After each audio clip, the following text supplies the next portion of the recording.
విజయదశమి శుభాకాంక్షలు రమ్మగారు. నీకు కూడా విజయదశమి శుభాకాంక్షలు జయ.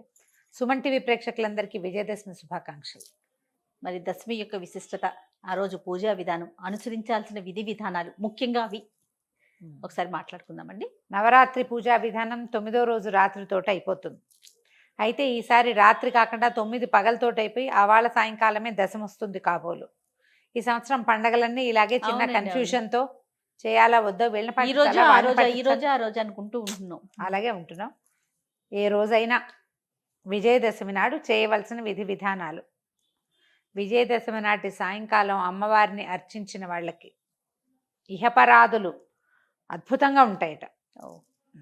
అమ్మవారు ఎలాంటి అపరాజిత స్వరూపంలో కనిపిస్తుంది.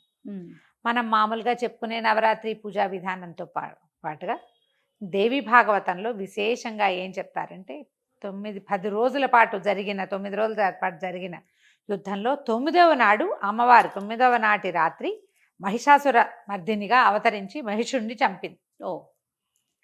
తెల్లవారేసరికల్లా ఆమెని భీభత్స రూపంలో చూశారు దేవతలు. మొత్తం ప్రాణికోటంతా స్తంభించిపోయిందట ఆ స్వరూపాన్ని చూసి.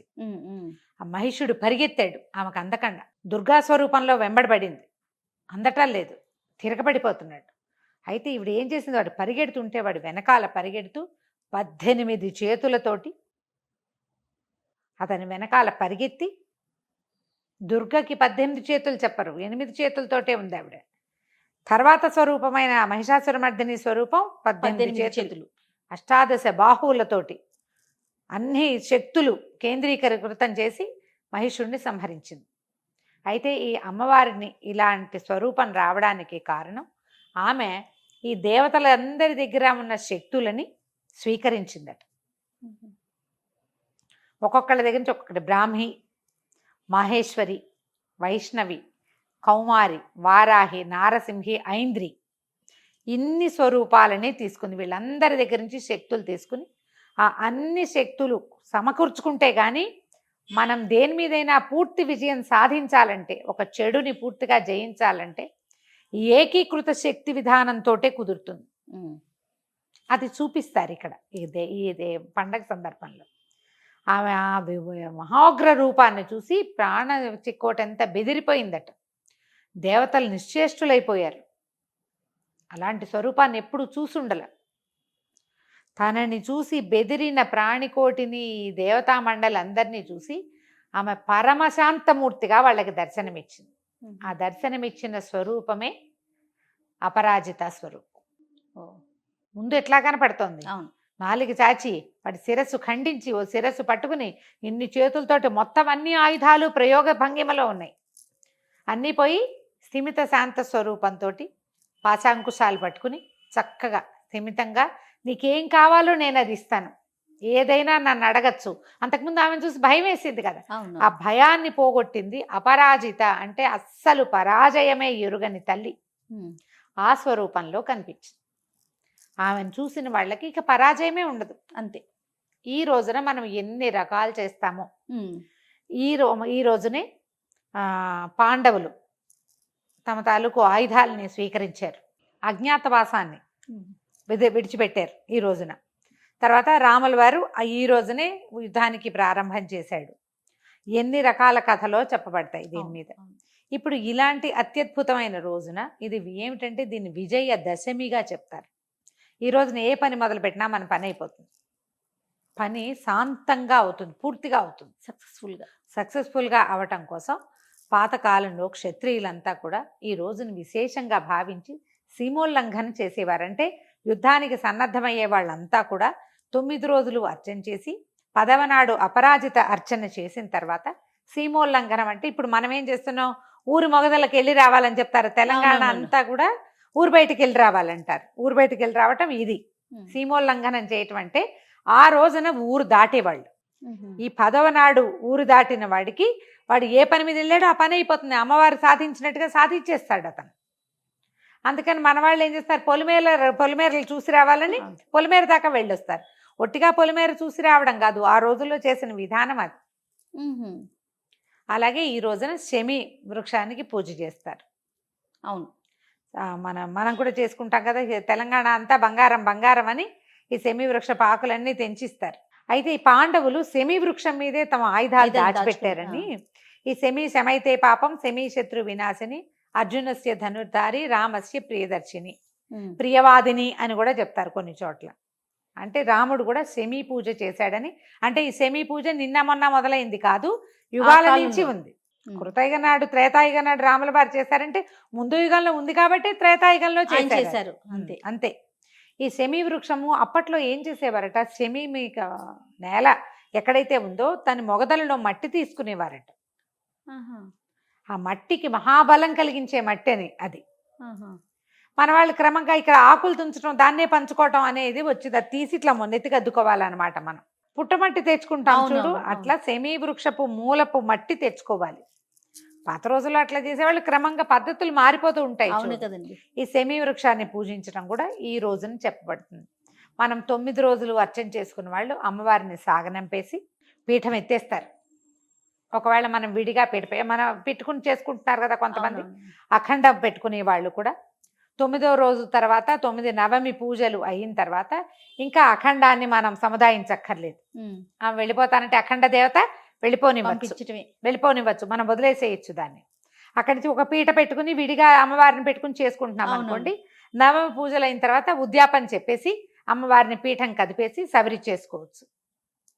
నవమి వరకు ఇలా ఇంట్లో అన్ని పద్ధతుల ప్రకారం, అంటే ప్రతిరోజు అమ్మవారికి సాయంకాలం సేవాకాలం సమర్పించిన వాళ్ళు కూడా 10వ నాడు సేవాకాల సమర్పణ ఉండదు. అది వేరే కథ, ఇది వేరే కథ. ఈ రోజున రాజరాజేశ్వరి అష్టాంగాన్ని చేసుకుని సాధారణ పూజా విధానంతో అపరాజిత పూజ చేసుకుంటాం. రోజువారీ పూజలాగానే మన ఇంట్లో ఓ లలితాదేవి పటం ఉంటే ఆమెకి చక్కగా గంధం పుష్పం అర్చన చేసుకుని నమస్కారం చేసుకోవటం, రాజరాజేశ్వరి అష్టకం చదువుకోవటం. కుదిరితే లలితా సహస్రనామం మీ ఓపిక ప్రకారం చేసుకోవచ్చు. స్నేహితుల్ని కలుసుకోవటం ఈ రోజున చేసేది. ఈ బంగారం పంచిపెట్టుకోవటం. శమీ వృక్షం ఎక్కడైనా ఉంటే వెళ్ళి శమికి ఒక ప్రదక్షిణం చేసి ఒక నమస్కారం చేసుకోవటం. దాని వృక్ష మూలం తాకాలి, అంతే. నేల తాకటం అనేది చాలా ఇంపార్టెంట్. మన ప్రాంతంలో పాలపిట్టను చూడడం అని చెప్తారు. ఈ పాలపిట్ట ఏంటంటే అది వర్షాలు ఉన్ననాళ్ళు అది బయటికి రాదు, దానికి తడిగిట్టదు. వర్షాకాలం వెళ్ళిపోయింది అనే దానికి సూచన పాలపిట్ట రావటం. వానలు ఆగిపోయినాయి, అందుకని మనం ఆ పాలపిట్టను చూడాలి అని చెప్తారు. పాలపిట్టలు కనపడవు ఈ మధ్యట, పంజరాల్లో పెట్టి పట్టుకొచ్చి చూపిస్తారట. పాలపిట్ట దర్శనం తప్పనిసరి అని. పాలపిట్ట దర్శనం చేయాలంటే ఏం చేయాలి జయ? మనం ఇంట్లో కూర్చుంటే కనపడుతుంది, రోడ్డు మీదకి వెళ్ళాలి కదా, పచ్చిక బయళ్లలోకి బయటికి వెళ్ళాలి, ప్రకృతిని చూడమని. అంతే. వర్షాకాలం తగ్గిపోయి శీతాకాలం మొదలయ్యేటప్పుడు ఒక శోభాయమాయమైన ప్రకృతి ఉంటుంది కదా, అది చూడడం కోసం. అది చూడడం. పైగా శరత్కాలపు వెన్నెలలు బాగుంటాయి. సాయంకాలం పూట బయటకు వస్తే ఆ పాలపిట్ట కనిపిస్తుంది. ఆ వెన్నెలని కూడా సాయంకాలం అయ్యేసరికి చీకటి పడేసరికి మనకి చంద్రుడు కనపడతాడు, చంద్రోదయం అయిపోతుంది కదా, చాలా బాగుంటుంది. శరత్కాలపు వెన్నెల చల్లగా ఉంటుంది. అదే కదా మనం శరత్చంద్రుడు అని చెప్తారు. అందుకోసమని సాయంకాలం బయటికి వెళ్ళి సీమోల్లంఘన చేసి, అంటే ఊరు బయళ్ళకి పొలిమేరల దాకా వెళ్ళి ఈ పిట్ట కోసం చూసి మనం తిరిగి రావాలంటే ఊరు బయరు మన ఇంటి పక్కనే ఉండదు, ఇదంతా నడిచి వస్తాం. చంద్ర దర్శనం కూడా చేస్తాం. పనిలో పని వాతావరణం ప్రశాంతంగా చల్లదనం మొదలవుతూ కనపడుతుంది. ఆ ప్రకృతిని ఆస్వాదించడం కోసం ఏర్పరిచారు. ఈ విధంగా మనం విజయదశమి పండగ జరిపేసుకోవటమే. ఏదైనా నివేదన చేసుకోవడానికి చక్కెర పొంగలి, తర్వాత శాఖ అన్నము, చక్కగా అన్ని కూరలు వేసిన కదంబ సాదము అలాంటివి నివేదన చేసుకోవచ్చు అమ్మవారికి. స్నేహితులతో మాట్లాడుకోవటము, దేవాలయ దర్శనం చేసి రావటము. ఈ రోజున ఏదైనా ముఖ్యమైన పనులు మొదలు పెట్టదలుచుకున్న వాళ్ళు ఇవాళ మొదలు పెడితే అన్ని పనులు సక్రమంగా అవుతాయి. వ్యాపారానికి కానీ, విద్యకి కానీ, ప్రయాణానికి కానీ, ఫారిన్ ప్రయాణం చేయదలుచుకున్న వాళ్ళు ఈ రోజునే అప్లికేషన్స్ పెట్టుకోవటం కానీ, పండగ సెలవైనా మనం రాయొచ్చు కదా, ఆన్లైన్ అప్లై చేసుకోవచ్చు కదా, వ్యాపార ఆరంభం చేసుకోవచ్చు, వ్యాపారం డెవలప్ చేసుకోవచ్చు. కొత్తగా ఏదైనా చదువుకోదలుచుకున్న వాళ్ళు ఈ రోజున మొదలు పెట్టుకుంటే చదువు సజావుగా సాగుతుంది. ఈ రోజున ఇంకా ముహూర్తం ఏం చూసుకోకర్లా. దశమి నాడు కొత్త బండి స్టార్ట్ చేయటం, కొత్త వస్తువులు మొదలు పెట్టుకోవటము, ఒకవేళ ఏదైనా కొత్త ఇంటికి వెళ్ళదలుచుకుంటే ఆ రోజున వెళ్ళిపోవటము, ఏదైనా చేయొచ్చు. విజయదశమి నాడు ముహూర్త నియమం విజయాలే, అంతా విజయాలే. మనం అన్ని చోట్ల ఇదే పాటిస్తాం. భారతదేశం అంతా జరుపుకునే పండగ అంతే. దసరా అందరూ చేసుకుంటారు. దశహరా అనేది 10 వృత్తులు, మన మనోవృత్తుల్లో ఉన్నటువంటి 10 రకాల దుర్లక్షణాలని పోగొట్టుకునే రోజు. ఒకవేళ ఈ 9 రోజులు మనం ఏమి చేసుకోలేదు, ఇవాళ పెద్ద పండుగ అని అనుకుంటే ఈ రోజైనా మీరు అమ్మవారిని అర్చన చేసుకోవచ్చు. ఓ లలిత సహస్రనామం చదువుకోవచ్చు, రాజరాజేశ్వరి అష్టకం చదువుకోవచ్చు, ఓ దేవాలయాన్ని దర్శనం చేసిన 10 రోజులు పూజ చేసిన ఫలితం ఈ 10వ రోజు, 9 రోజులు చేసింది 10వ రోజు పూజ చేసినా కూడా లభిస్తుంది. ఏదో ఒక శ్రద్ధతోటి నమస్కారం చేసుకోండి. అంతే పిల్ల పాపలతో పండగ చక్కగా జరుపుకోవాలి. గొడవలు, కొట్లాటలు, పోట్లాటలు, వాదనలు, కాకుండా దుర్భాషలాడ్డాలు, నువ్వంటే నువ్వంటాలు లేకుండా ప్రశాంతంగా అత్యద్భుతమైన మానవ సంబంధాలతోటి పండగ చక్కగా జరుపుకోండి. శుభం. నమస్తే రమ్య. నమస్తే జయ.